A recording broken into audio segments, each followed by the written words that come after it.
I've told this story many times, but for a year I couldn't tell it at all.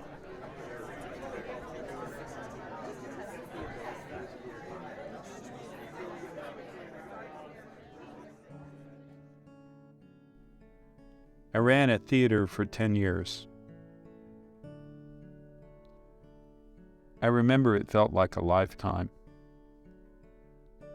When I started as a summer intern, the artist performing was a man named John O'Neill. He was the founder of the Free Southern Theater. John and I befriended during his residency and remained dear friends until he passed. The stormy 10 years, 1983 to 93, had me watch hundreds of shows on our stage, thousands of artists. I worked day and night to keep the doors open, creating a bridge between the assorted hipsters and activists that make San Francisco so special.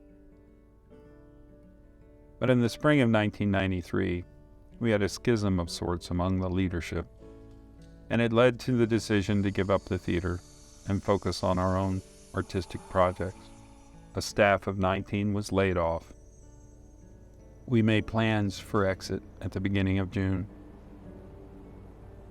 Of course, the last theater piece we presented, exactly 10 years later, involved John O'Neill.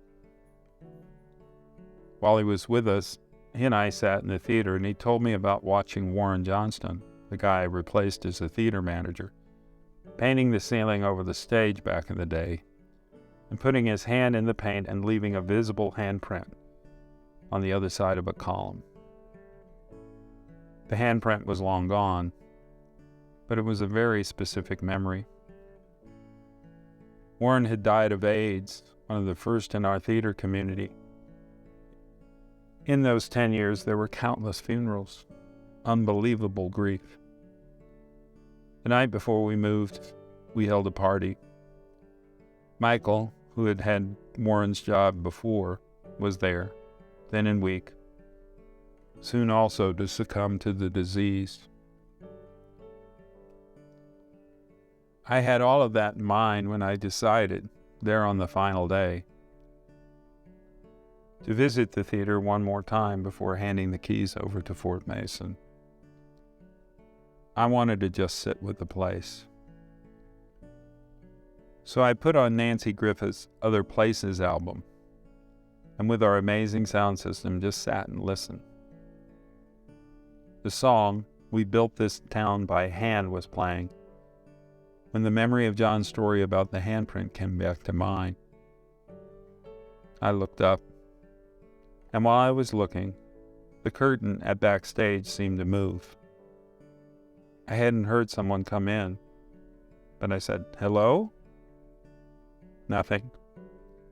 I shook it off as eerie, but who knows. As I sat there, two lights, the down lights at the back of the grid, came up very slowly. Two eyes staring down at me. The curtain fluttered again. I looked back to the booth, said hello again, but no one was in that theater but me. I was getting scared at that point, and no sooner than that thought of fear that the entire light grid began to dance, one light after another, coming on and off in an elaborate pattern of play and joyfulness. At that point, I broke down, sobbing at the moment, but also probably feeling the enormity of leaving this place, which had shaped my emergence as a cultural leader, which had given me the identity of someone of value to the community. I don't know how long I cried, a minute, 5, but the lights kept dancing. I decided to go back and look at the light board. I couldn't fathom how that could have been programmed, but there was no power to the board. The lights kept dancing. I decided there must be a wine bottle in the fridge, so I went down to the lobby and grabbed a glass, and walked back to the stage, watching all the lights dancing. I stepped up on the stage and made a formal bow. "Thank you, whatever you are, for giving me this moment," I said with eyes closed. When I lifted my head, every light in the grid was full.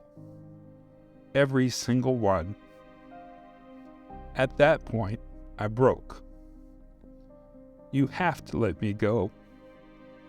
You have to let me leave. I'm sorry. I really am. But it's time."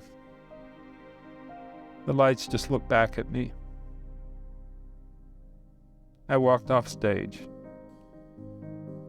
I walked up and turned off the music. I walked out the front door.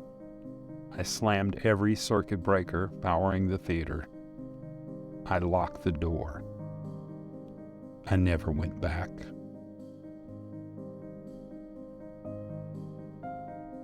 Places hold the dust of our existence,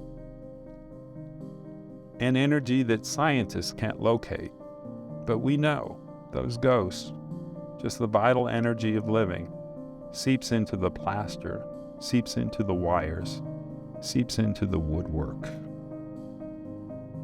I tell this story still in disbelief, but since that time, I look at human-built landscapes with the same reverence I hold for the naturally evolved places. Sacred. And I look at those places where people stop to listen to the stories about the grace of being as more sacred still.